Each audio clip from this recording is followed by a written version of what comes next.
Muy buenas noches, señoras y señores. ¿Cómo están ustedes? Bienvenidos a este miércoles lluvioso en horas de la noche para iniciar el péndulo. Hoy les proponemos tres temas. Uno tiene relación con la Cancillería. Ustedes saben que la señora Bachelet, alta comisionada de la ONU, recientemente hizo declaraciones sobre Paraguay y por qué no está investigando eficientemente todo el tema de la muerte de niñas en el asentamiento del EPP. De eso vamos a hablar, así como del anexo 6 y otros temas más con el canciller nacional, el doctor Euclides Acevedo. El segundo bloque vamos a hablar acerca de la exigencia de la CEPRELAT para las casas de cambio y la lucha contra el terrorismo que se lleva adelante. Nos van a acompañar la doctora Carmen Pereira, la directora de análisis financiero, y el doctor Diego Marcet, el asesor jurídico de la CEPRELAT. Y el último bloque, vamos a hablar con dos médicos paraguayos. Una de ellas, la doctora Alessandra María Cataldo Russo Mando, se encuentra en Israel, uno de los países que más rápidamente ha hecho frente al COVID-19 con la vacunación de sus habitantes. Y en Inglaterra, desde Inglaterra nos va a acompañar el doctor Gustavo Berni, médico paraguayo, que también nos va a hablar acerca de todo este tema de la vacunación en Inglaterra. ¿Está resultando exitoso o no? ¿Y qué está pasando con una tercera ola ya de infectados? Antes de ir a la pausa, les propongo disfrutar de un rico café Lavazza que lo representa y distribuye Café Par en nuestro país. Lavazza, el espresso italiano por excelencia. Pausa y ya iniciamos el debate.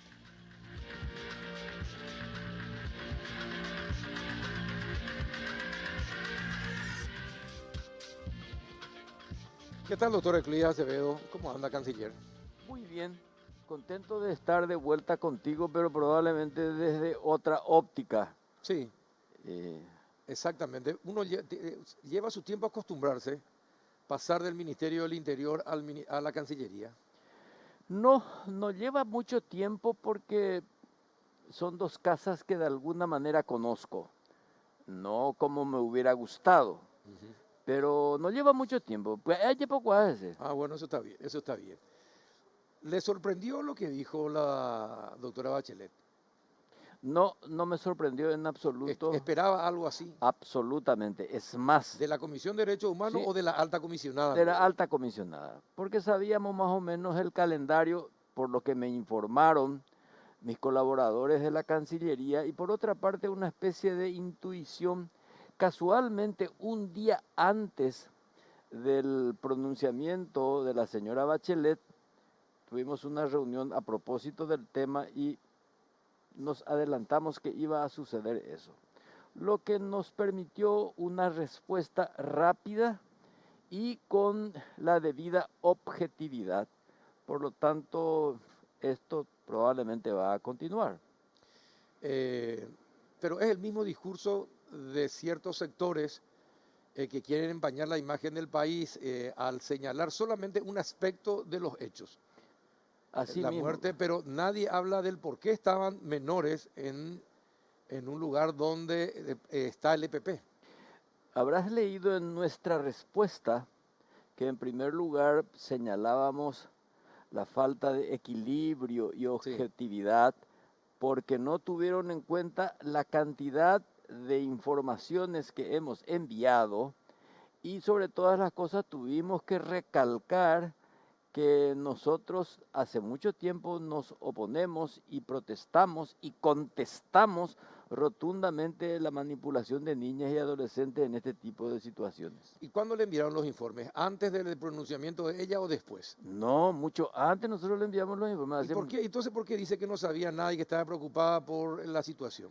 Pues son orando ley, estamos en ley, yo trato de encontrar una explicación prudente con el comportamiento de la señora Bachelet, porque no puede ser que no lo haya leído. Hemos enviado documentadamente y en la contestación le señalamos los números de cartas. ¿Usted no tuvo una conversación con ella mano a mano?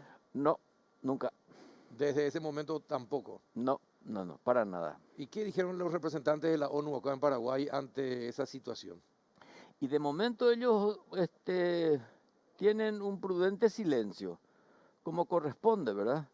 Pero de todas maneras este es un tema delicado que tenemos que ir resolviendo políticamente con nuestros hermanos argentinos, Afortunadamente, mi relación con el embajador argentino en Paraguay es una relación muy buena.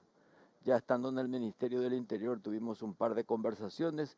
Es un político de peso, fue gobernador de la provincia del Chaco, entiende muy bien el tema y creo que en breve vamos a llegar a un acuerdo inteligente. Ahora, ¿hay algo de ideología metido también en esta situación, en esta Siempre, campaña? sí, siempre hay una contaminación, no sé si precisamente ideológica, pero política sin ninguna duda. Por eso ustedes esperaban alguna situación como esta. Sí, por supuesto, no nos asombra, lo que no quiere decir que nosotros no preparemos también respuestas apropiadas y sobre todo, por ejemplo, le solicitamos a la alta comisionada, a la señora Bachelet, ella habla de tener evidencias.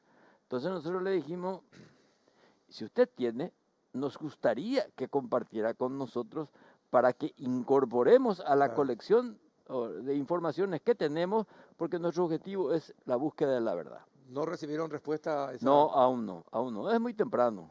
Seguro que van a responder.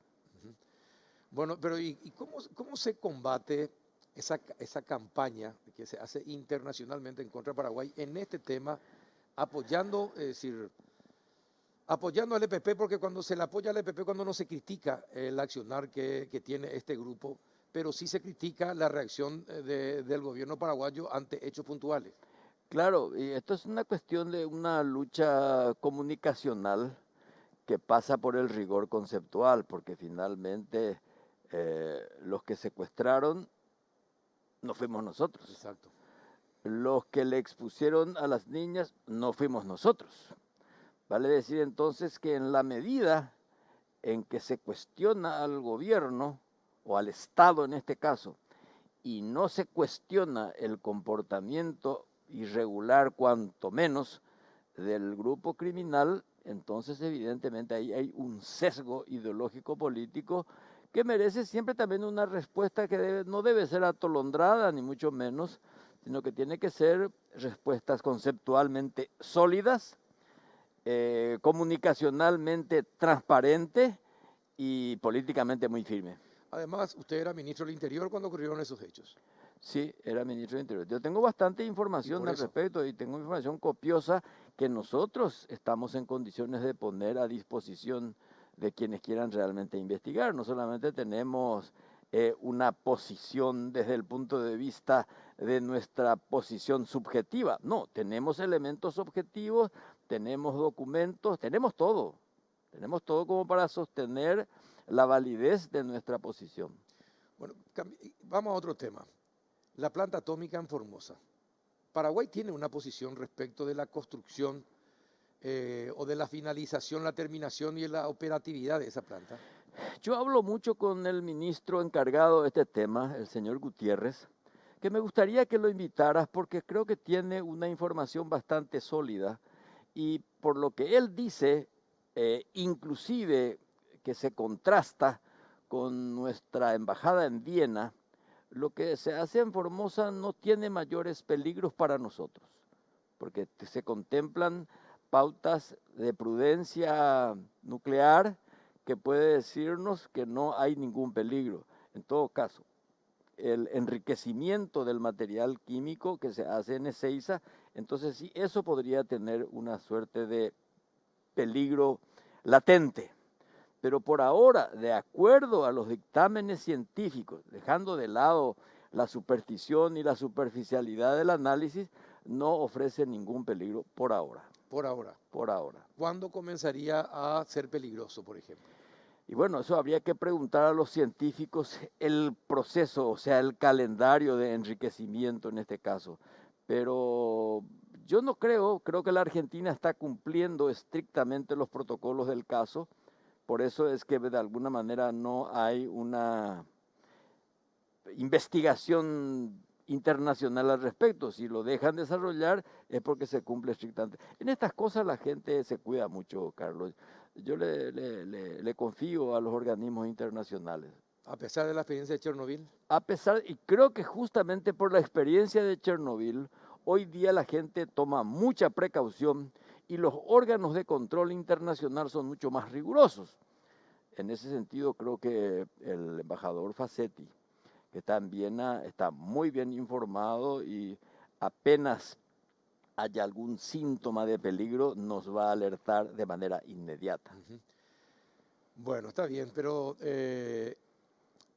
esta situación es bastante complicada porque la gente, como usted mismo dice, tiene mucho miedo, Claro, tiene temor, obvio, la ¿verdad? desinformación conduce a Exactamente. la duda a la incertidumbre al miedo, el miedo al pánico y viene la parálisis en todo sentido.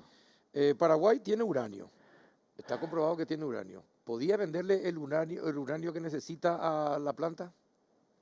Yo no te podría decir porque ignoro los términos de intercambio de ese tipo de materiales, que es un material súper Súper sensible. sensible, sí. ¿Entendés? Entonces, lo que sí me consta es que tenemos personal científico increíble. Está Sí, igual a paraguayos. sí, así mismo. En ese sentido, yo me fío de los científicos paraguayos y de su conexión permanente con el mundo internacional. Hoy día esa es una gran ventaja de la revolución digital, porque la celeridad de la información es tal que uno no necesita demasiado tiempo para verificar lo ficticio de lo real. Ujú.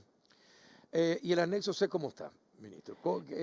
Yacyretá aportó y hay diferentes posiciones respecto de ese informe que presentó Yacyretá colaborando también con el tema Itaipú.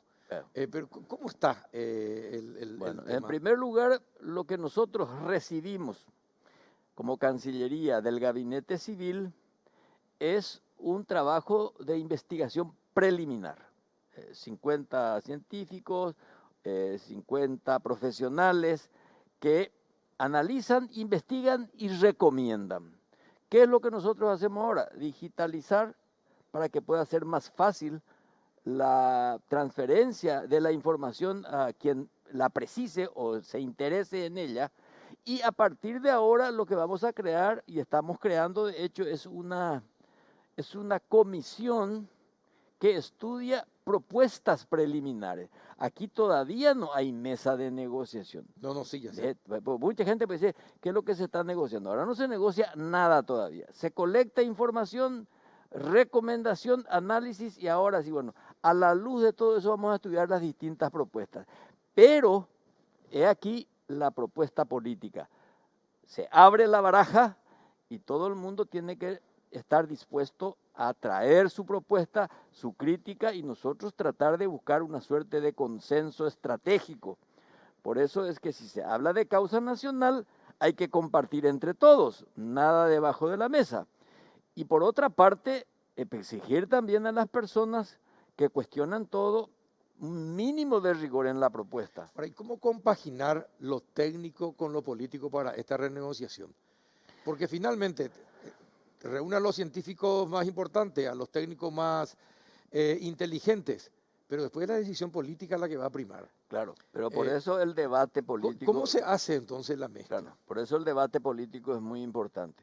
Una cosa es la revisión del anexo C Sí, y otra cosa es la renegociación del tratado del que se tratado la puede totalmente hacer diferente. en En cualquier cualquier momento, momento, sí. Mañana paralelamente mismo, si se decimos ponen los presidentes de mañana acuerdo, se mismo. puede comenzar. Y lo que nosotros queremos es políticamente encuadrar ese proceso de renegociación en un ambiente de construcción, de desarrollo, no solamente bilateral o binacional, sino regional. Por eso nosotros hablamos que en la renegociación tiene que incluirse nuevos escenarios del medio ambiente. Tenemos que ver la posibilidad del cumplimiento del anexo B, que es la esclusa. Podemos discutir 2 nuevas turbinas, supone ya eso más de 3.000 millones de dólares. Tenemos que discutir también la posibilidad de otras represas, porque opata con Sí, la electricidad así en mismo. breve. Tenemos Corpus, tenemos un poco más abajo Itatí, Corá, de modo que todo eso suma, va a haber por 4.000, 8.000 millones de dólares más, que puede inclusive Itaipú financiar ese acuerdo tripartito. Ujú. ¿Qué es lo que queremos buscar? Una mayor integración a la luz de una potencia energética regional de la que nosotros formamos parte de una manera privilegiada. Ahora, Y eso otra vez dentro del proceso de la hidrovía. pero ministro, y los técnicos tienen una orientación más bien economicista de renta o de desarrollo? Bueno, de momento yo todavía no puedo diagnosticar cuál es la tendencia, pero hay economicistas y hay desarrollistas. En el Yo, gobierno hay muchos economicistas, claro, no, yo tengo que apostar por el desarrollo. Y el desarrollo no es otra cosa que producción. así mismo. Y lo producido equitativamente distribuido. Y usado en Paraguay. Porque si no nos alcanza a todos, entonces otra vez estamos estimulando por la vía del progreso técnico-económico, estamos estimulando la inequidad social y la brecha de la pobreza. Ujú. Bueno, pero ¿y cómo? Usted va a ser negociador. Hasta este momento, si continúa usted como, usted va a ser el jefe con el presidente de la República Sí. de las negociaciones.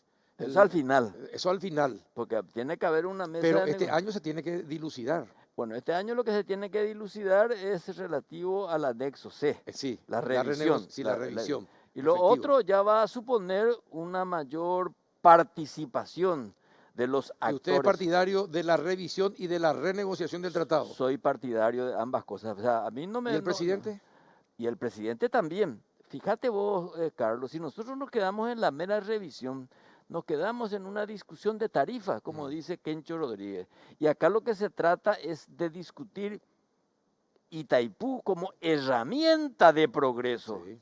Y esa herramienta de progreso tiene que compadecerse de las exigencias mundiales en términos de medio ambiente y de participación integral. Ahora, teniendo en cuenta esto que está diciendo, usted sería más partidario, usted, el canciller Euclides Acevedo, sería más partidario durante la revisión de todo el excedente que lleva Brasil, porque nosotros no usamos, seguir vendiendo. Hasta el momento ellos son los únicos compradores. Como no hay interconexión con otros, ellos son los únicos y ellos saben que son los únicos compradores. Apostaría por venderle a un precio de mercado que no creo que acepten, o aceptaría que se desarrolle el país de tal manera que nosotros lo usemos para el desarrollo. Sería muy apresurado decirte cuál es mi posición cuando todavía no tengo los elementos, pero yo parto de una base muy lógica. Si somos pares, tenemos que buscar el beneficio mutuo. Sí. Y para que yo pueda apreciar el beneficio, tengo que saber los índices de precio de la energía de Itaipú en el Brasil, de su energía eólica, de su energía solar y de su energía atómica, para que yo pueda tener el instrumento de poder negociar con él y decir, compañero, ya al partir de lo que sea. Pero aquí lo importante es el beneficio mutuo y eso supone tener hombres expertos en economía, en derecho internacional, en derecho administrativo, en finanzas y en base a eso hacer una propuesta seria, rigurosa, solidaria, porque o si no, pues si vamos a caer en esa postura de ser economicista, estamos fritos. Si es desarrollista sin tener en cuenta ganancias coyunturales, tampoco vamos a tener el instrumental para el desarrollo. Va a decir, esto por eso merece ser debatido. Lo peor que podemos hacer es dejar en mano de unos técnicos y divorciarnos de las urgencias sociales. A la gente hay que explicar, no hay peor defensa de un proyecto que la gente ignora. Y vos tenés que representar a la gente. Ahora, por eso le damos importancia a la publicidad. Perfecto, pero tenemos un grave problema. Este gobierno, y no solamente este gobierno, la mayoría de los gobiernos de 1989 tuvieron una pésima, casi nula comunicación de lo que hacían. Entonces, ¿cómo va a enfrentar esa situación? Bueno, yo tengo dos retos, dos grandes desafíos. Desmontar la desconfianza, que no es fácil. No es fácil. En algunas cosas está legitimada y en otras están los famosos profetas del fracaso. Que todo lo que se haga, o se va y tanteo. El famoso complejo de inferioridad. Los brasileños siempre saben todo. Mentira. Igual que nosotros. Y en segundo lugar, justamente esto que vos decís. Lo que era antes reservado y secreto, ahora hacerlo público. Va a picular ñomita, va. Por el momento no hay nada que ocultar. Acá lo importante es poner a disposición y saber explicar lo que hay. Pero yo te puedo asegurar que la mitad de la población va y lee uno de los bibliotecos, no va a entender nada. Entonces tenemos que traducir a un lenguaje accesible. Y eso supone también la incorporación de profesionales de la comunicación, porque ahí Ah, está nuestro problema. perfecto. Ahora, ministro, el tema pasa por la confianza hacia los negociadores. Si los presidentes son alta parte y van a tener que ser parte de la revisión y de la renegociación, los cancilleres también. El problema que usted va a tener es, y lo tengo que decir, es que la gente no confía en el presidente de la República. Entonces, hay que levantar, no sé cómo hay que hacer, pero algo hay que hacer para desmontar esa Claro, pero desconfianza y sí. ganar confianza. Claro, y la mejor manera de ganar la confianza es contar públicamente lo que uno piensa hacer y consultar hoy por habio, entonces debatir, que venga la gente. Lo que también vamos a exigir es que la gente no venga y te putee Claro, gratuitamente, así o sea, mismo. que aporte algo Así mismo. constructivo. Porque si empezamos a dividirnos, aquellos que buscan la división de nuestras fuerzas, yo le preguntaría cuánto le paga el Brasil. Sí, Porque dividido, el único que se beneficia es el Brasil. así mismo. Entonces, aquí hay un nuevo proceso, por eso te decía de los dos.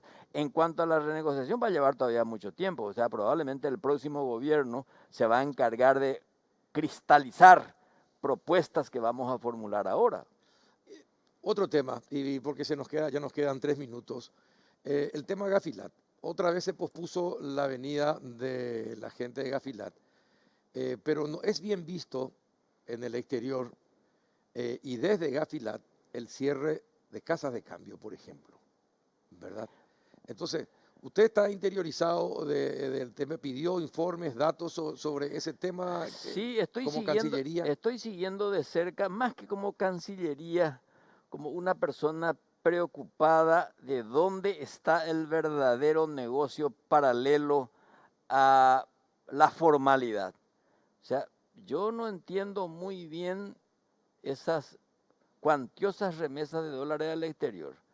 Va, por $1.000 de contar explicar. O sea, se crea una situación que estimula el manejo clandestino y paralelo, el manejo de las finanzas. O sea, esto merece un análisis mucho más serio y yo estoy preocupado y riguroso. O sea, yo creo que los negocios nocturnales están más o menos por ahí. Y esto hay que dilucidar con el Banco Central y hay que discutir con la gente de CEPRELAP también. ¿Por qué? Porque la ciudadanía merece una explicación. ¿Por qué este dólar que no es azul no vale en la casa de cambio y vale en la esquina con el cambista? Y vale en el otro país. En los Estados Unidos vos llevás y todo el mundo te va a aceptar. Claro, en el Brasil o sea, te acepta. hay Sí. explicaciones no dadas o habiéndoselas hechas no satisfacen. Bueno, ¿y usted se reúne, va a reunirse con la gente del Banco Central y se pelea sobre este tema? Me gustaría, no es mi prioridad, pero es de mi particular interés. ¿Por qué te digo yo eso? Porque yo necesito aclarar algunas cosas, porque el inversor que viene tiene demasiadas trabas para poder afincarse y ejercer su trabajo comercial. Y aquí nosotros tenemos que estimular que vengan los inversores, facilitarles. Entonces, tenemos que ver por qué un inversor necesita 6 meses para poder operar. Le obligas a operar o se marcha, porque tiene demasiados obstáculos. Añadeo plata la y hay muchas otras formas más inteligentes para controlar. Bien. Ministro, muchísimas gracias por estar. Me gustaría que estuviera más permanentemente con nosotros. Sé que es un hombre muy ocupado, pero me encantaría tenerlo cada mes, por ejemplo, porque este tema de Itaipú, ministro, este tema de Itaipú es una causa nacional. Lo que sí te voy a pedir es que la próxima vez que venga yo con laderos técnicos. No hay problema. ¿Entendés? Que te puedan hablar de derecho internacional. Perfecto. Y te venga a hablar de, digamos, la parte exclusivamente técnica. Porque finalmente yo soy animador de una fiesta nacional. La fiesta nacional en base al consentimiento del éxito, al acopio de información rigurosa y la distribución inteligente de la misma. Y bueno, no hay problema, sin problema, ministro. Te voy a agradecer. Bueno, perfecto. Gracias por venir. No, gracias a vos. Y a la vuelta, ¿sabe de qué vamos a hablar? A la vuelta de la pausa. Justamente ese prelat, las casas de cambio. Y van a estar con nosotros Carmen Pereira, que es una doctora capísima. Para mí es la superagente 89. ¿En serio? Sí, es capa en materia de análisis financiero. y acompañado del director jurídico de CEPRELAT, Diego Marcet. Esa vaina, Carlos. No, Ya hay, ayer obvia la hay mucha ñanera, gente picha muy, Paraguay, muy ya buena. Paraguay. Esta y tila y balea hoy. Así mismo, a la vuelta de la pausa.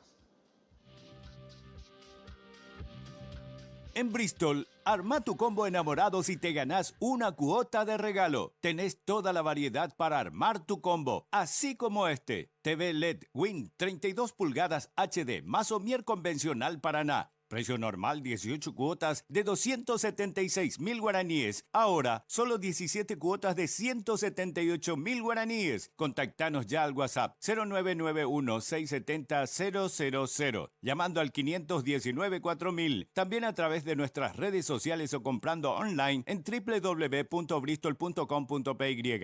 No esperes más. Bristol, la mejor casa de electrodomésticos del país.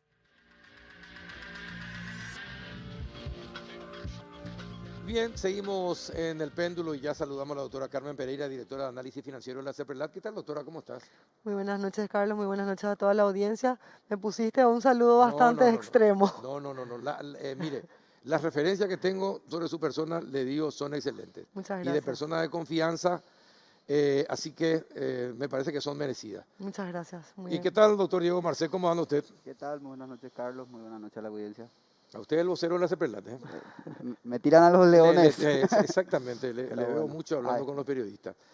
Bueno, finalmente, ¿qué va a pasar con las casas de cambio? Porque hablábamos con el canciller acerca de la mala imagen que despierta incluso entre los integrantes de Gafilat, que se hable de cierres de casas de cambio y compañía, ¿verdad? Y les digo esto porque hay contactos con la gente de Gafilat y a ellos les preocupa esta situación. ¿Por qué llegamos a esta situación? ¿Qué pasó para que las casas de cambio, algunas por lo menos cerraran sucursales, dejaran a gente en la calle al parecer, mientras siguen las negociaciones?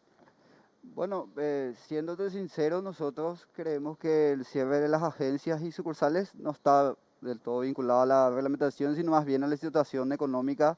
Un año de pandemia, un año de cierre de fronteras, un año donde no fue fácil, sobre todo para esos sectores económicos que están vinculados al turismo y a ciertas actividades que involucran divisas. Entonces, es el factor principal, ¿verdad?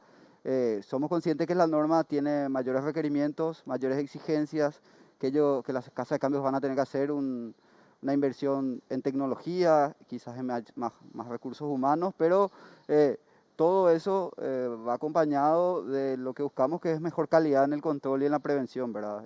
Como actividad financiera, el cambio de divisas tiene que estar a la altura y al nivel que las demás tipos de entidades financieras. Entonces nosotros vinculamos más bien a eso, no tanto a la norma, porque, es más, de hecho nosotros la norma previo a su emisión y posteriormente, hoy en día, siempre estuvimos en permanente contacto y diálogo con el sector. Nunca hemos rechazado ninguna reunión, nunca ninguna llamada. Al contrario, nosotros, antes de emitir la norma, fuimos quienes compartimos el producto, el preproducto en ese entonces, y llegamos a un punto donde nosotros debíamos tomar una decisión como CEPRELAT de emitir la norma, respaldado en números estadísticos ciertos, que trabajamos en conjunto con el Banco Central, y lo hicimos, ¿verdad? Persistió el reclamo, quizás esa situación llegó por lo menos a un buen punto ahora de que lo que nosotros pedimos siempre de las casas de cambio en este diálogo se dio hace unos días con esta Exacto. reunión y esa presentación que hicieron, ¿verdad? Claro, presentaban un proyecto y se estarían acercando las posiciones. Sí, presentaron un proyecto y lo más importante es que ese proyecto tiene un análisis de entendimiento del sector de riesgos, tiene parámetros concretos sobre operaciones en ciertas zonas geográficas, sobre volumen de operaciones, sobre cantidad de operaciones, sobre, por ejemplo, clientes residentes, no residentes, todos parámetros que permiten, primero, conocer el apetito de riesgo certero del sector y segundo, también nosotros contrastar esa información con el Banco Central y medir ese porcentaje de cobertura del régimen simplificado, que es un régimen que no pide respaldo documental, y eventualmente subirlo, ¿verdad? Estamos en el diálogo, yo creo que vamos encaminados a modificar la norma, porque a puertas de adentro vimos con muy buen ojo la presentación y estamos tratando de que los números sean coherentes también, ¿verdad? Ahora, doctora, ¿por qué desde $1.000? ¿Y por qué esa exigencia cuando anteriormente no era tan baja?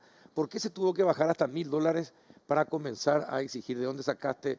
¿De dónde, cómo llegó a tu mano? ¿Qué vas a hacer? ¿Cómo recibiste? ¿Por qué? A ver si le podemos explicar a la teleaudiencia por qué llegamos a ese nivel de exigencia. Nosotros, para emitir todas las reglamentaciones del sector, me voy a someter exactamente a lo que es mi campo de acción y luego la decisión legal que se toma, ¿verdad?, en las instancias ya cooperativas con los sectores, más el Banco Central como supervisor y luego donde corresponda a nosotros como reguladores, ¿verdad?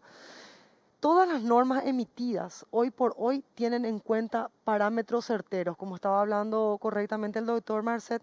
Lo que nosotros estamos tomando en cuenta son aquellas operaciones que efectivamente el sector nos reporta.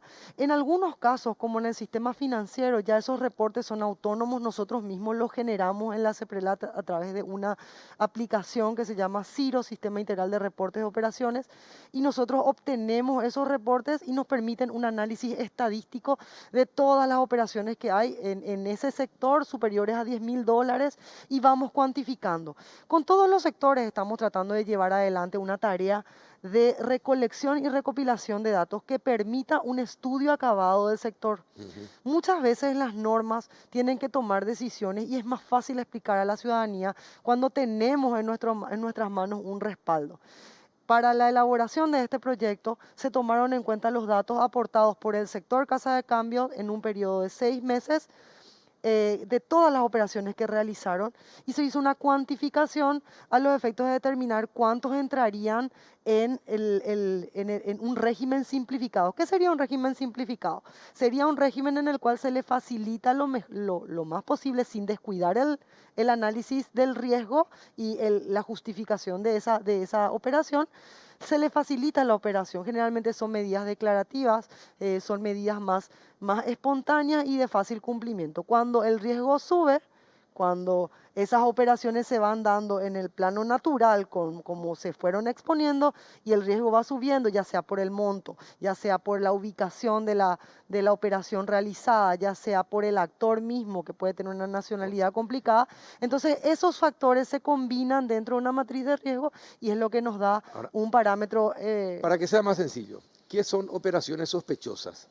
Y cuándo empieza a tener riesgo y cuándo llama la atención de los bancos y de CEPRELAT. Las operaciones sospechosas y justamente la norma también, Diego me puede acompañar en esto.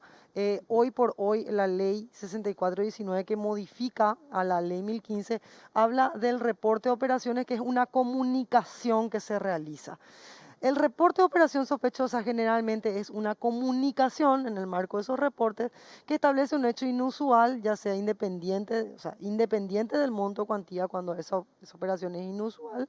Los bancos y no pueden justificar esa inusualidad, esa sospecha crece, entonces hacen una comunicación en el marco de un reporte de operación sospechosa. No sé si me querés. Sí, o sea, sí, así mismo como dice Carmen, la idea del diseño de las normas es el siguiente, por eso se establecen parámetros.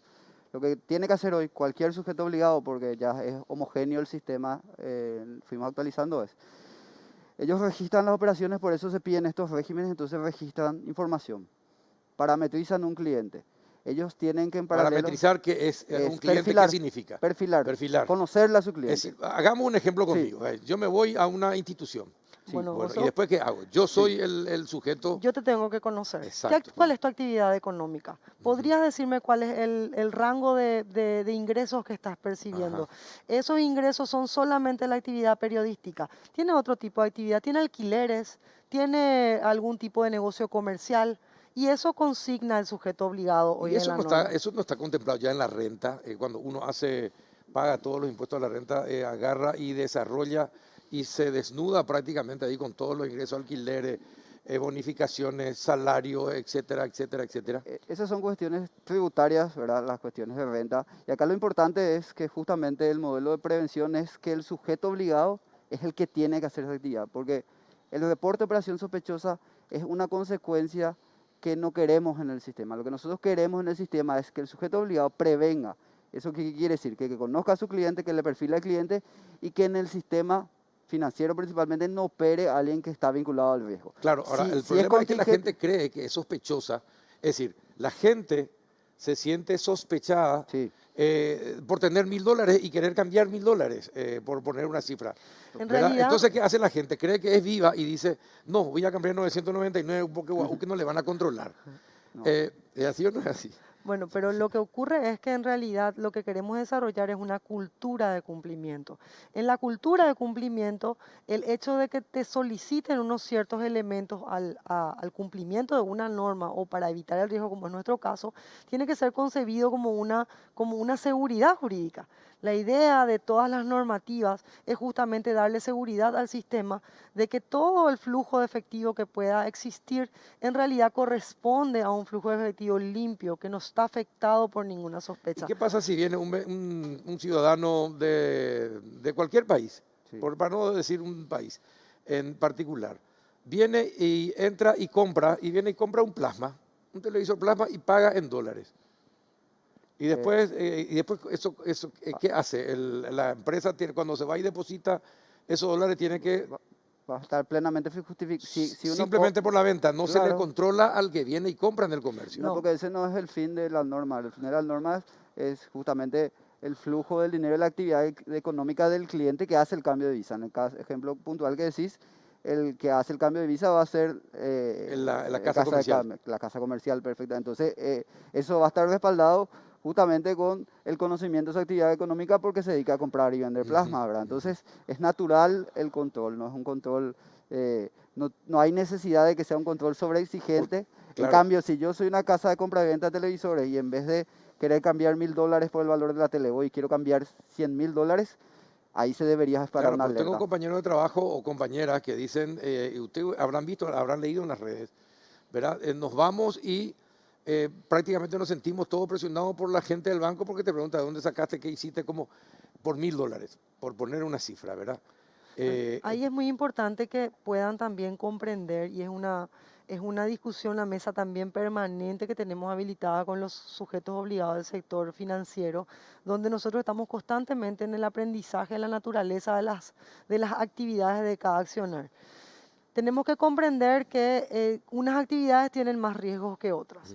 Por ejemplo, unos productos financieros podrían tener más riesgo y generar más cuestionamientos para poder buscar esa justificación. Como bien dijo el doctor Marcet, nosotros no queremos reporte de operación sospechosa, tenemos que evitar el reporte de operación sospechosa porque cuando ocurre un reporte de operación sospechosa significa que se excedieron todos los parámetros de prevención. Entonces estamos comunicando ya para iniciar los controles más externos, ya con órganos de competencia externa, ya no es el órgano de prevención interno. Entonces, ¿qué es lo que pasa? El banco que le conoce a su cliente dice, bueno, ¿será que, vamos a ponerme de ejemplo, Carmen tiene la capacidad de realizar esa operación de $1000? En los últimos meses que vino operando con el banco, nunca presentó una operación en moneda extranjera. O puede darse el caso, vamos a poner el ejemplo de una casa comercial, como estás diciendo. Puede ser que esta casa comercial sea de venta de electrodomésticos y opere con créditos al público, pero tiene señales de alerta que indican el uso de efectivo o indican el pago, por ejemplo, de los enseres, siendo una casa comercial ubicada no en frontera, se paga en dólares. Digamos, yo le estoy poniendo un ejemplo, pero en todos los casos, esto no es un método rígido, sino que implica que la entidad que está haciendo el control le conoce a su cliente y dice, no, espera un poco, este cliente opera generalmente de esta manera, opera en estos montos, Pero- opera en estas Pero para monedas. que se cumplan las reglas hay excepciones también. Ahora, y esas excepciones, ¿por qué deberían llamar la atención? Yo diría que no son excepciones, Carlos. Se refiere más bien al perfil que cada uno pudo tener dentro de la entidad y a la situación que cada uno dentro de la entidad puede manejar. La idea Para la del- CEPRELAT, ¿cuál es? Perdón, doctor. Para la Sí. CEPRELAT, ¿cuáles son, por ejemplo, los nichos que son usados para el lavado de dinero? ¿Qué tipo de inversiones? ¿En qué tipo de negocios? O el crimen organizado, o el contrabando, o el narcotráfico, o el vendedor de armas, lava su dinero. Normalmente, en los países, ¿cómo es? La forma metodológicamente más adecuada de construir ese tipo tiene que ver con tendencias o tipologías, ¿verdad? Las tendencias normalmente se manejan en el área de análisis, donde la causística muestra qué reportes hay más sobre algún sector, otras tipologías que están respaldados en los procesos judiciales, o sea, en las sentencias. Nosotros en el año 2020 en la CPLAI hicimos un estudio de las sentencias de lavado que hay en Paraguay y hicimos un documento simplificado para que se entienda, por ejemplo, cuáles son los sectores en el país donde ya hay condena por lavados y cuál es el sector de la economía afectada. Y ahí de la sentencia en particular, por ejemplo, tenemos una práctica muy común, la utilización de empresas de fachada. De fachada. Como por ejemplo que para el sector de compra-venta de vehículos, o sea, narcotráfico que utiliza empresas de aparentemente compra-venta de vehículos para lavar y hacer narcotráfico. También encontramos lo que es el negocio agroganadero, o sea, narcotráfico nuevamente Campos y ganado. para aparentar. Después tenemos también tipologías de empresas de fachada que tenían que ver con operaciones de comercio internacional vinculadas justamente a remesas realizadas a través de casas de cambio. O sea, empresas que simulaban comercio exterior de frontera, pero en realidad lo que se estaba haciendo era mover dinero y lavar dinero y utilizar la estructura de transferencias y casas de cambio. Bueno, y los inmuebles y el sistema inmobiliario, También departamentos, edificios compra-venta de inmuebles que se también construyen tenemos. Sí. de repente aparecen así en ciertas zonas. Sería muy tonto pensar que una situación de lavado comprende una sola de las modalidades que estaba explicando el doctor. Generalmente se diversifica mucho y eso también hace que sea cada vez más difícil llegar en las investigaciones. Generalmente para nosotros es súper complicado establecer una tendencia de lavado o una tipología de lavado. ¿Por qué? Porque los indicios, que son elementos pequeños que nos señalan hacia dónde puede estar la prueba, generalmente están asociados con hechos diferentes y muy diversos. Entonces puede lograrse que, por ejemplo, por el sector agroganadero, una parte del dinero se meta en el sector de la economía a través de la compra del inmueble, mientras que otra parte del dinero se hace rotar a través de la obtención de préstamos y con esos préstamos se compran maquinarias y luego compran animales. Y entonces van pagando con el dinero sucio los préstamos. Ves que ya hay toda una cadena de acciones que son diferentes sectores que afectan. Y bueno, son ingeniosos. Ahora, y para ustedes, para la CEPRELAT, ¿qué les preocupa más, el lavado de dinero o el terrorismo? O que se usen las empresas de fachadas y compañía, todo para el terrorismo. Particularmente creo que ambos son igual de graves, ¿verdad? Porque el lavado tiene mucho más grado de incidencia y desde luego hay mucho más conductas de lavado en general y eso es algo que no se puede negar, pero el financiamiento del terrorismo es una amenaza globalizada, es una amenaza que... No, porque ustedes saben que la Secretaría, el Departamento de Estado norteamericano permanentemente señala a la Triple Frontera como un lugar donde justamente se hacen todos esos operativos, se lava dinero y después se hacen operativos para terrorismo y compañías financieros para fomentar y apoyar el terrorismo. Sí, justamente para abordar el riesgo, porque lo peor que puede hacer un país es decir no existe. Lo que no tiene que abordar el riesgo. Entonces para eso Paraguay lo que hizo fue una evaluación nacional de riesgo exclusiva de financiamiento del terrorismo para ver las amenazas y vulnerabilidades, por ejemplo, en la zona de Triple Frontera. Ahí se hizo un estudio con apoyo del Banco Mundial donde se analizó el sector de transferencias, el sector de remesas internacionales.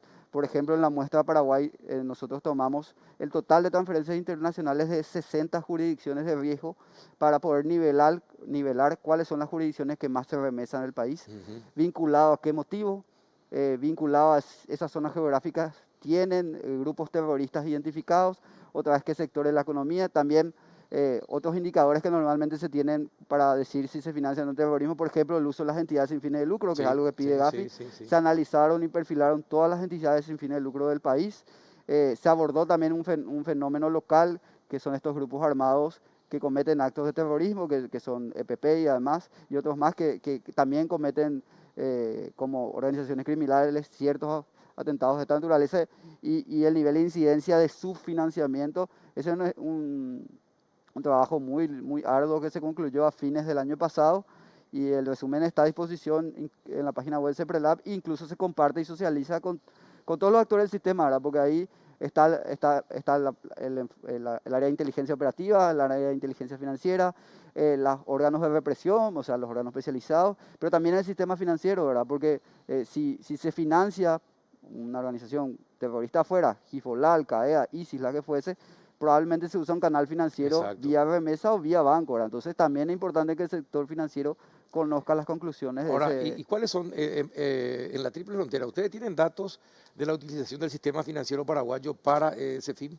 Por supuesto, esos son los datos que han sido puestos a disposición y han sido ordenados y estructurados para justificar el nivel de riesgo que puede existir para nosotros en Paraguay, en la zona triple frontera y exponerlo de tal suerte que podamos abordar un plan de acción, que es lo que estamos llevando hoy como consecuencia de la Evaluación Nacional de Riesgos culminada con todos los sectores que forman Cu- parte del sistema sí, Y ALACFT. porcentualmente, cómo se podría calificar entonces la triple frontera eh, en cuanto a la financiación del terrorismo? No, las ¿Es alta, calificaciones, elevada, no, baja? la calificación dependiendo, en realidad está vinculado a amenaza, o sea, las calificaciones están riesgo, amenaza local, riesgo, amenaza terrorismo transnacional, bueno, lo que es terrorismo transnacional, que el supuesto que pones, tiene la calificación, se quedó medio alto. Medio alto, a la Sí, pucha. medio alto porque hay un volumen alto de transferencias, pero por ejemplo, mitigantes interesantes que se hicieron, ya que hablamos de casa de cambios, CEPELAR, por ejemplo, hizo una nueva reglamentación de prevención para el sector de transferencias, remesas, Ujú. que tiene los mismos parámetros que las casas de cambio.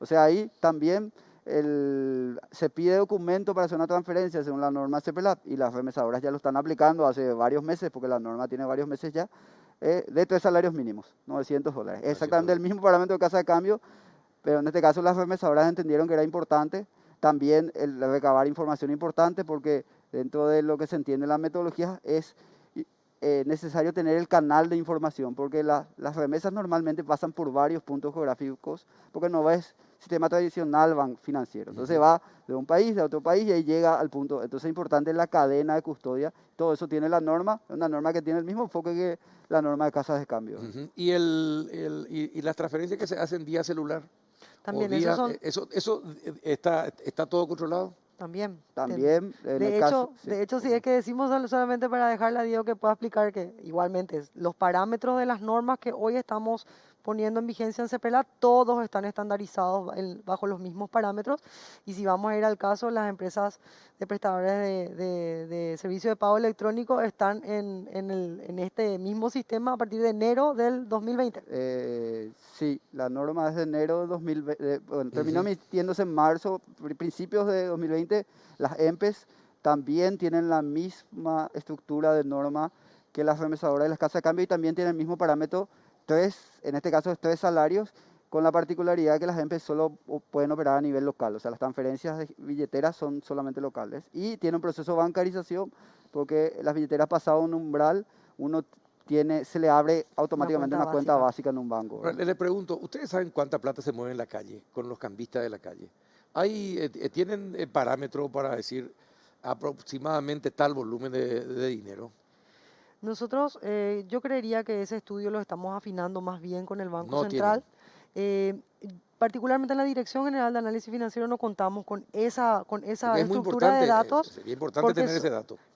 pero sí te podemos decir que tenemos un índice alto de volumen de efectivo que se mueve en todos los sectores.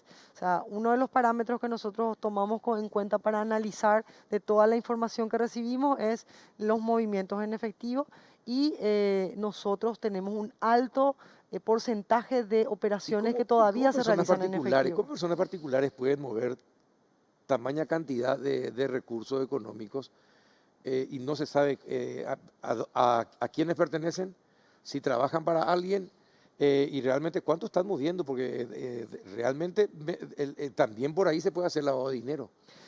Claro, en materia investigativa no podemos, como todo el mundo, ya por el hecho de realizar controles, la gente se siente sospechada y agraviada. En realidad el control es justamente para deslindar cualquier tipo de responsabilidad que no esté vinculada a lo que está realizando la persona que puede estar moviendo X cantidad de dinero.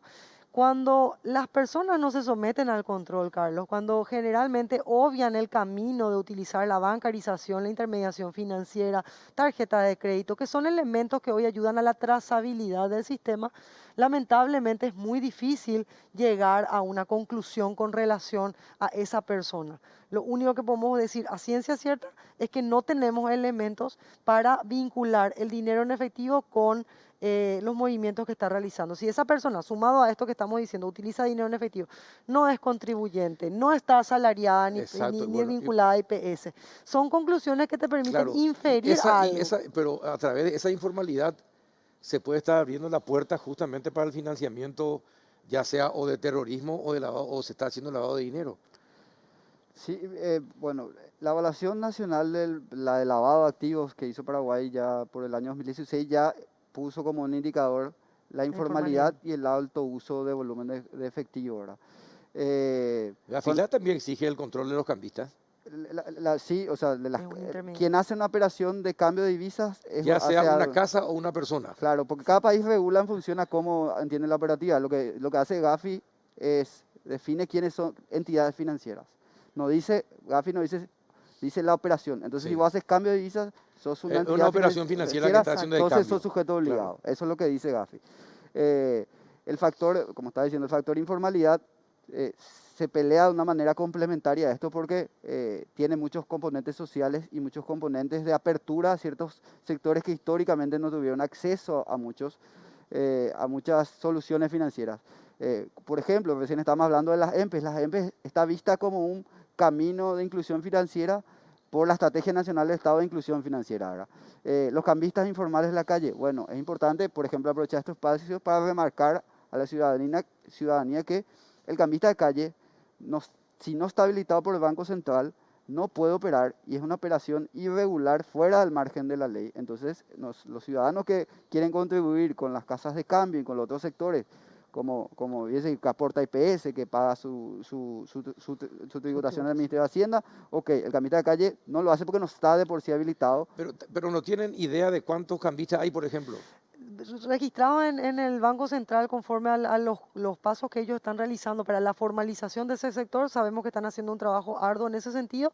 Sin embargo, el número No se no tiene. es todavía representativo. En el país, 8.000. No, Se no, habla de no, 8.000 no. aproximadamente. No, ahí CEPRELAT abrió una mesa en paralelo, o sea, no CEPRELAT, el Banco Central porque es el supervisor del sector en paralelo, paralelo a las casas de cambio con las entidades públicas que deberían más abordar mejor el fenómeno, ¿verdad? Participó de esa mesa, primera mesa, Hacienda, SEDECO, Policía Nacional, CEPRELAT de Apoyo y Banco Central, ¿verdad? Participamos de esa mesa, la Policía Nacional a través de su unidad especializada de delitos económicos, ellos monitorean y tienen censado informalmente porque hay asociaciones y ellos hacen un control de campo, porque inteligencia operativa. Es decir, que no se ellos- tiene, en ellos resumen, tienen no un se número. tienen un dato concreto real. Ellos tienen un Se número tiene real, una estimación. pero bajo un monitoreo que hace la Policía Nacional que los tiene identificados en una estrategia de justamente hacer que ellos pasen al sector formal. Porque hay cambistas que pueden ser de calle, registrados por el banco, habilitados por el banco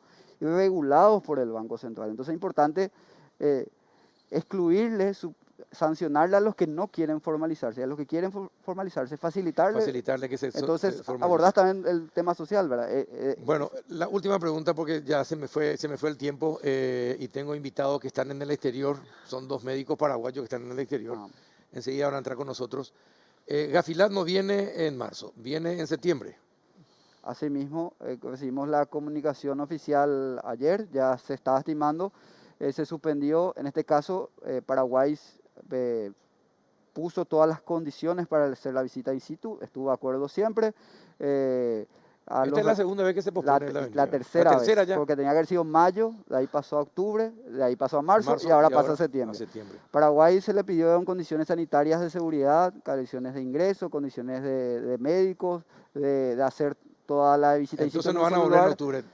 Y se porque le dio todavía no vamos a estar suficientemente vacunados, así como están las cosas, así que probablemente el año que viene.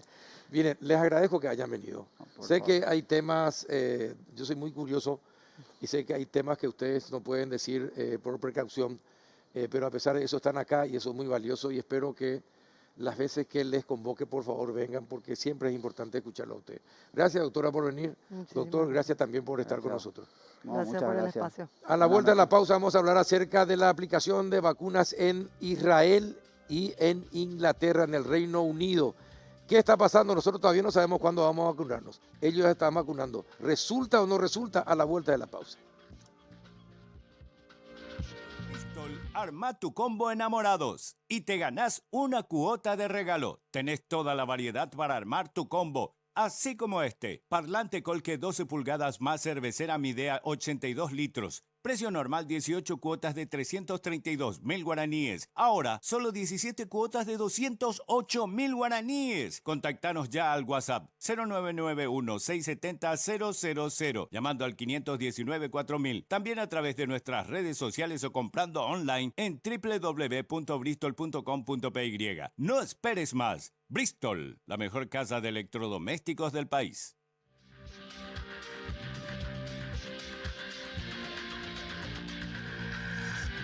Bien, entramos en el último bloque y vamos a tener presencia paraguaya de médicos compatriotas que están en Israel y en el Reino Unido, en Inglaterra.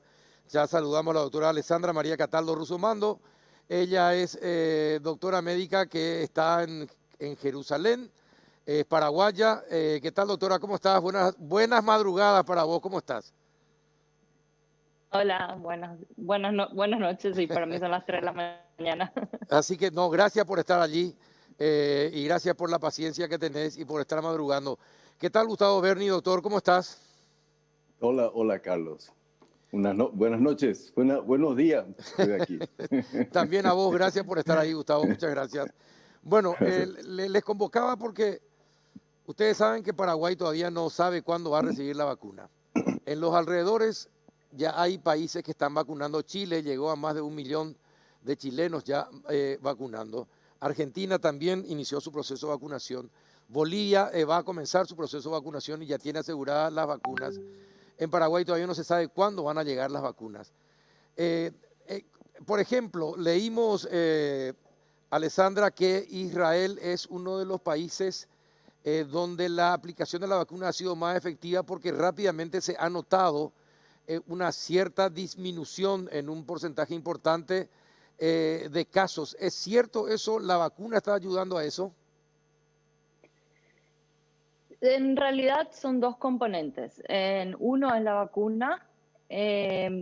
Como saben, en Israel el sistema es público. Tenemos aproximadamente 4 sistemas de salud. Son 4 sistemas de salud grandes que maneja toda la población. Fueron son muy eficientes con el tema de vacunar a las personas. Ahora ya llegamos a vacunar a personas de hasta 16 años. Hasta el día de ayer, que me fijé en la computadora, se vacunaron aproximadamente 4 millones de personas.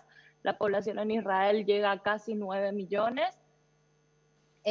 También se han vacunado, como dije, no solamente médicos o personas viejas, sino o personas con comorbilidades, sino también personas de hasta 16 años, extranjeros y que viven en el país por diferentes motivos, y también, por ejemplo, personas que trabajan en diferentes entidades como las Naciones Unidas o cosas así. Es decir, que casi la mitad de la población ya se vacunó. Claro, sí. ¿En cuánto tiempo? La población pequeña. En un mes. En un mes. Un mes y medio. Casi 2 meses. Casi 2 meses, digamos. Empezamos más o menos en la primera, segunda semana de enero. Con los médicos. ¿Y qué se vio? ¿Qué se notó? O sea, la población Claro, ¿y qué se notó con la vacunación? ¿La gente está más tranquila, menos ansiosa, hay menos contagios? ¿Qué es lo que se nota? Mira, en realidad lo de menos contagios es un problema que estamos teniendo. Sí. Israel hasta hoy en día reporta, nosotros hacemos aproximadamente 10.000 exámenes de COVID por día, si no es más, y reporta aproximadamente unos 2.000 contagios por día. Lo que se notó es que tenemos alto contagio todavía, pero tenemos menos gente admitida en terapia intensiva con alta con riesgo cuadros de graves. morbilidad. Con cuadros graves, exactamente. Sí. Pero sí todavía tenemos un alto riesgo de contagio.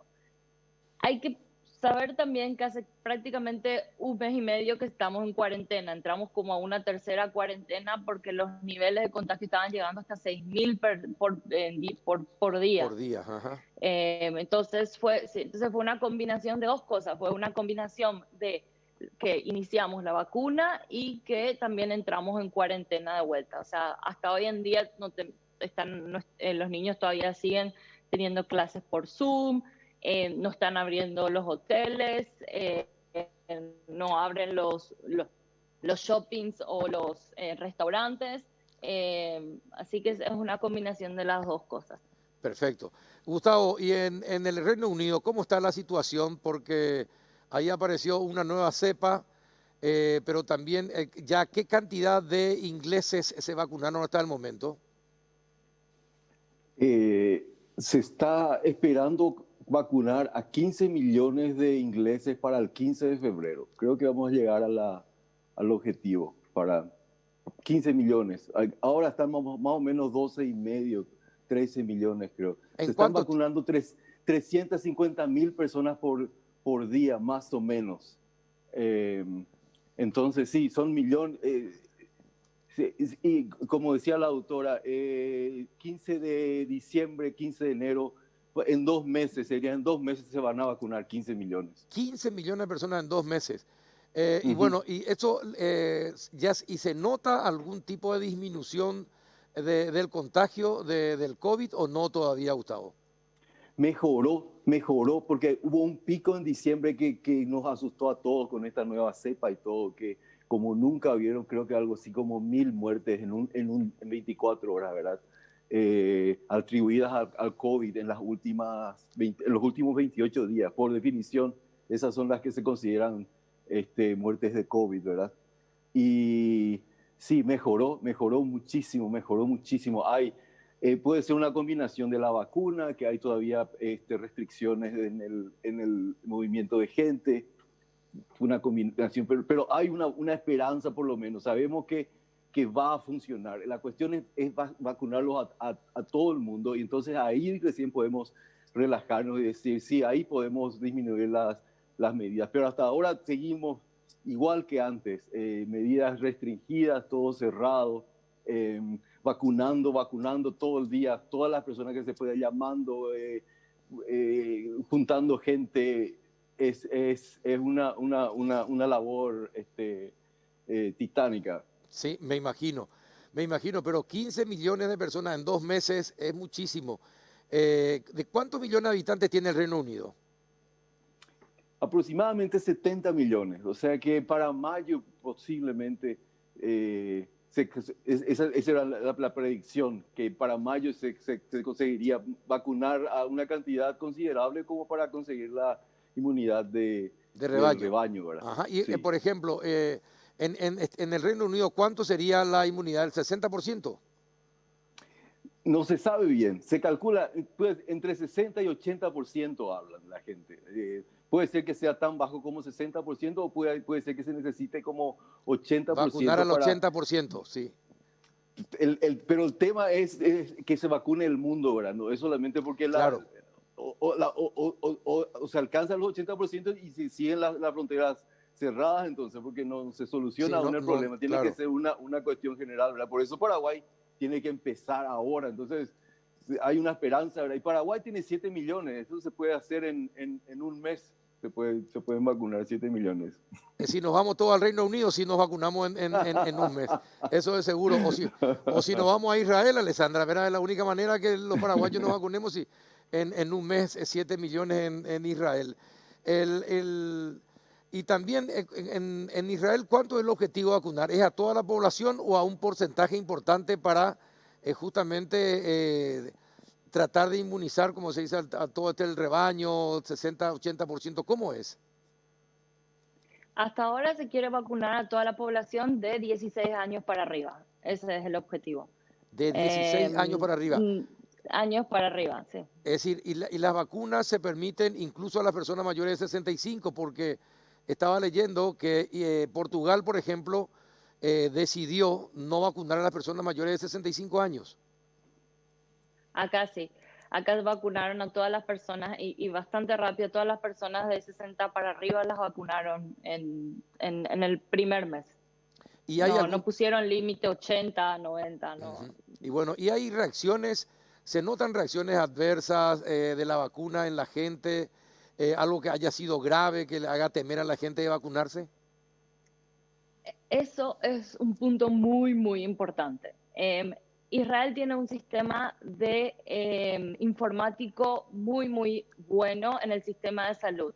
Por ejemplo, si alguien se vacuna y yo soy el médico de familia y ese paciente viene a mi consultorio 1 o 2 días después de la vacunación y me dice tengo fiebre, yo reporto esto en mi computadora y todos estos datos van al Ministerio de Salud. El Ministerio de Salud, y si ustedes entran en la página web, va a ser medio difícil porque escriben en hebreo, pero aparte de eso, tienen un sistema de computación muy, muy, muy eficaz, y los únicos datos que demostraron es que tuvieron 1.4 personas en 1 millón solamente una anafilaxis, pero que no fue, o sea, una reacción alérgica, pero que no Grave. fue complicada con vida, grave, o que tuvieron que intubar. Después el resto de la gente tuvieron un poco de fiebre, tuvieron un poco de dolor articular, tuvieron un poco de síntomas como si fuera una gripe por 1 o 2 días, y eso fue lo máximo. Y estoy diciendo que vacunaron a personas de varias edades y con varias comorbilidades. Impresionante. Impresionante porque acá en Paraguay ya anunciaron que, por ejemplo, las personas que tienen las defensas bajas, como aquellas que sufren de algún tipo de cáncer, VIH, las embarazadas, a ellas no se les va a aplicar la vacuna. Eso no ocurre en Israel, por ejemplo. A las embarazadas es un tema, las embarazadas, algunas de ellas, si ellas eligen vacunarse, como por ejemplo médicas embarazadas, se vacunan, ¿ok? Pero eso es una decisión propia. El país no personal, sí. El país no prohibió, pero está entre las recomendaciones de no vacunar porque no saben bien qué es lo que puede pasar. Pero esas son las únicas, las embarazadas son las únicas, digamos, que salen de la regla. Pero en personas discúlpame, pero personas con las defensas bajas, como por ejemplo con tratamiento quimioterápico o HIV, o esos fueron todas vacunadas. Todas vacunadas, increíble. Gustavo, ¿y en Inglaterra cómo es? ¿Cuáles son las excepciones para la vacunación y qué tipo de reacciones, si es que se produjo algún tipo de reacción en los ingleses? Así mismo, la vacuna, las embarazadas y los menores de 16 años, la razón por la que no se les vacuna es porque nada más porque no se les incluyó en las pruebas, ¿verdad? No quiere decir que no se puedan vacunar, pero no se les vacuna. Aquí esos son los únicos que están exentos. El resto, que tengan problemas, vamos a decir, de defensa, inmunológicos, la única diferencia por la que se necesita saber es porque tal vez la vacuna no sea tan efectiva como para otra persona, porque no dispara tanto el sistema inmunológico como haría una persona que no está inmunológicamente afectada. Pero otra cosa de esas, la intención es vacunar a todos. O sea que no hay en realidad, a no ser que sea una persona que haya tenido una reacción alérgica, que haya tenido que ser internada en terapia intensiva. Tiene que ser más o menos ese nivel de alergia para decir, oh, no, posiblemente no sea conveniente. Vamos a esperar la Oxford, entonces, porque eso es lo que nosotros hemos estado haciendo. Hacíamos la Pfizer y después, si alguno tenía alguna duda digamos, de alergia, de historia de reacción alérgica, entonces se le vacuna con la de Oxford, pero igual se le vacuna. La cuestión es vacunar a todo el mundo, y la vacuna es segura, no importa, mayores de 65, menores de 65, con problemas inmunológicos, sin problemas.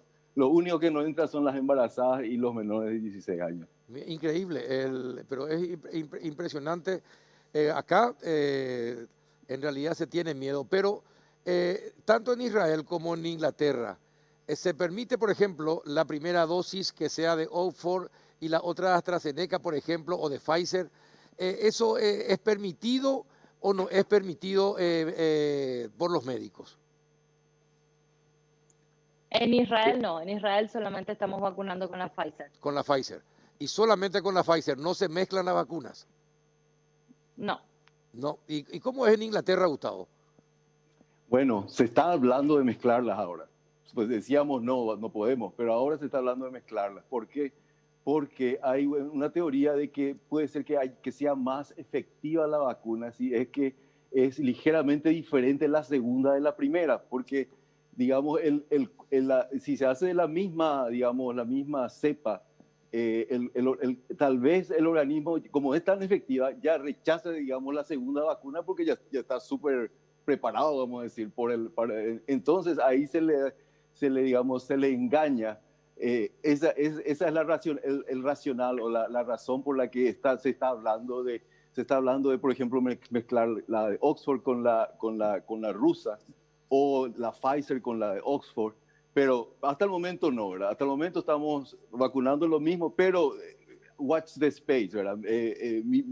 Vamos, estén atentos a qué va a pasar, porque yo pienso que todavía se va a hablar muchísimo de vacunas en los siguientes meses, van a haber tal vez otras vacunas nuevas, se van a experimentar con otras digamos, cepas tal vez, entonces es cuestión, pero ojalá que no, ojalá que seamos tan efectivos y que todo el mundo se vacune rápido y que se termine con la plaga. Eso sería lo mejor. Sí, eso sería lo mejor definitivamente. ¿Y la región en la zona de Israel, cómo está, Alessandra? ¿También hay una vacunación masiva, sí o no? Sí, sí, claro, hay una vacunación masiva. Se calcula que se vacunan aproximadamente en como 7.000, 8.000 personas por día. Como te dije, ellos están muy bien organizados en los 4 sistemas de salud, tienen información sobre todo. Entonces se hace el turno, haces a través de la aplicación en tu teléfono, tenés una aplicación de tu seguro médico y haces el turno para la vacuna. Y se están vacunando en forma masiva, por ejemplo, en estadios, estadios de fútbol, en estadios de básquetbol, y la gente se va, recibís la vacuna, después de eso te tenés que sentar como en una segunda área, esperás por 15 minutos para ver que no tengas ninguna reacción alérgica grave y después te vas a tu casa. Así de sencillo. ¿Y ya te vacunaste? Yo sí me vacuné hace un mes. Fuimos uno de los primeros. ¿Y también las 2 dosis? En mi hospital. ¿Las 2 dosis ya? Sí, las 2 dosis. ¿Sin ningún problema, sin reacción alérgica? Sin nada, dolor, nada, no fiebre, nada. Trabajé normal al día siguiente. Qué bueno. Gustavo, fuiste el primer paraguayo que se vacunó en el mundo, así que ¿cómo fue la segunda dosis? Sí, sin problema, sin ningún problema. Mejor que la primera, porque decían que la segunda esto, que la segunda aquello, ahí es lo que te va. Pero mejor que la primera, ni me dolió tanto como la primera. Entonces, no hay nada, no te causa nada, absolutamente no hay ningún efecto. Como te digo, se han vacunado muchísima gente ya y bastante buena, mejor que ninguna otra vacuna, pienso. Pero más allá de la vacuna, los protocolos tenemos que seguir usando, y ustedes que son médicos y que conocen la ciencia médica, así como están las cosas y teniendo en cuenta la historia también de las vacunas y las epidemias, ¿en cuánto tiempo estiman ustedes que podríamos volver casi a la normalidad? Porque este tema del tapabocas ya creo que va a permanecer. Cualquier persona que se engripe, se resfríe, ya va a aprender y lo va a usar, y ojalá que lo use permanentemente. El lavado de manos también, acompañado del distanciamiento cuando uno tiene ciertos problemas respiratorios. Me parece que ya va a quedar, no sé por cuánto tiempo, pero a la normalidad, ¿cuándo creen ustedes que se podría volver? ¿Alessandra? No, Alessandra, a ver, comenzamos contigo. Es la bola de cristal, la bola de cristal. Sí. ¿Cuándo puede ser? Yo pienso que, no solo que yo pienso, sino que evidentemente tenemos que ser re cuidadosos hasta que el virus totalmente se erradique. Y decían, no quiero ser pesimista, pero cuando empezó y no se tenía la vacuna, se hablaba de 10 años que el virus podía estar en la comunidad. ¿Se Sí. imaginan 10 años? Yo pienso que hay esperanzas. La vacuna es la solución y tal vez en 2 años se pueda erradicar completamente. Si es que, yo pienso que sí, es que se llega, tiene que ser una buena cantidad de personas, pienso que se vacunen para poder decir, pero entonces nos volvemos a preguntar, pero después si viene un virus nuevo y ese virus Sí. mutó, en realidad no se fue y compañía, ¿verdad? Entonces yo pienso que va a haber un pre y un post-COVID, Sí. inteligencia y digamos, cuidado, vigilancia de la salud en relación al genoma. Eso es lo que se está haciendo. Estoy seguro que en Israel se hace lo mismo que en lo que se está ahora es controlando y vigilando cómo el genoma varía para saber, esta es una cepa nueva, a la pinta, este es más infecciosa y qué sé yo. Entonces, eso yo pienso que ya va a cambiar forever. Ujú. Ya vamos a tener que estar con los ojos abiertos. ¿Qué está pasando en el mundo? ¿Qué es este virus nuevo? Para saber, esta es una enseñanza, digamos, muy, muy difícil, pero muy, digamos, educativa, vamos a decir, desde el punto de vista que, entonces, mi respuesta, ¿qué va a pasar? ¿Cuándo se va a erradicar? Depende, otra vez, todo el mundo, depende de todos nosotros, depende. Por eso es que hay que salir afuera y decir, que te pusiste la vacuna, vamos a ponernos la vacuna. Es la única forma de volver a tener algún tipo de normalidad. Normalidad. Alessandra. Sí, yo también. Es muy, muy difícil decir, bueno, en 1 año o 2 años esto va a volver a la normalidad. Es muy, muy difícil porque, como dijo Gustavo, pueden haber nuevas cepas, Entonces, lo que tenemos ahora es vacunarnos, ¿ok? Lo que tenemos ahora está en nuestras manos, cuidarnos, usar tapabocas, lavarnos las bocas, lavarnos las manos, mantener las distancias. Usemos eso y colaboremos con eso y esperemos que de esta forma sí podamos eliminar este virus lo más rápido posible o de alguna forma controlarlo lo más rápido posible. Y también, como Gustavo dijo, esto nuestra vida creo que va a estar marcada por un pre-COVID area y un post-COVID area, que exactamente la gente ya va a estar más alerta y va a saber cómo manejarse. Entonces, no solamente la población, sino los ministerios y el mundo entero. Ahora, les doy 30 segundos a cada uno para un mensaje para los paraguayos que están observando el programa. Ustedes ya se aplicaron la vacuna, están en otros mundos. Bueno, a ver, en 30 segundos, Alessandra, comenzamos contigo. Un mensaje para los paraguayos que están viendo el programa. Les digo que hay que vacunarse, no tengan miedo de las reacciones adversas. Hasta ahora se vacunó mucha gente y no hubieron grandes reacciones adversas. Y si hay alguna clase de reacciones adversas, son controlables, ¿ok? Por favor, consideren y tratemos de eliminar esto juntos. Brillante, te agradezco muchísimo. Mira, tenés unos hinchas fanáticos que me están bombardeando acá en el celular, así que ya sabes quiénes son y te envían un fuerte abrazo. Gracias, Alessandra. A ver, Gustavo.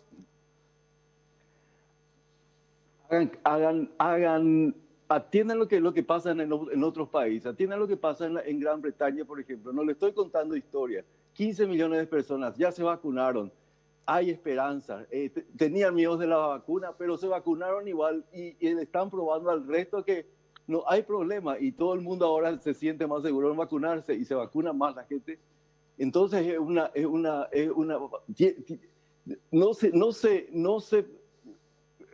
no tengan miedo de las vacunas.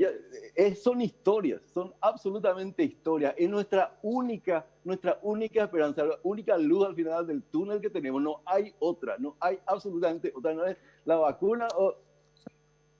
A vacunarse. Vacúnense. A vacunarse. Perfecto. Miren, les agradezco primero la buena onda que han tenido. Segundo, que hayan permanecido despiertos para estar en contacto con nosotros. Sé que ustedes trabajan muchísimo, están madrugando ahora por estar en el péndulo. Les agradezco de corazón. Y Gustavo, también a vos te digo que hay gente en Formosa. Yo no sabía que tenías un pariente, Gustavo Berni, en Formosa. Tu hijo se llama Gustavo Berni, vos sos Gustavo Berni. Estamos llenos de Gustavo Berni acá en los alrededores. Sí. No, son muy movidos son los verdes. Exactamente, y te envían saludos. Así que muchas gracias a los dos, Alessandra, Gustavo, muchas gracias por estar allí. Gracias. Gracias. A las órdenes. Bye, Muy buenas bien. noches. Gustavo Berni y la doctora Alessandra Cataldo Russomando. Uno desde Inglaterra, el otro de Israel. Y con buena onda, y nos dicen, vacunémonos. Y ojalá pueda ser posible, claro, acá en Paraguay, cuando lleguen las vacunas. Eso ya depende del Ministerio de Salud. Hasta el próximo miércoles.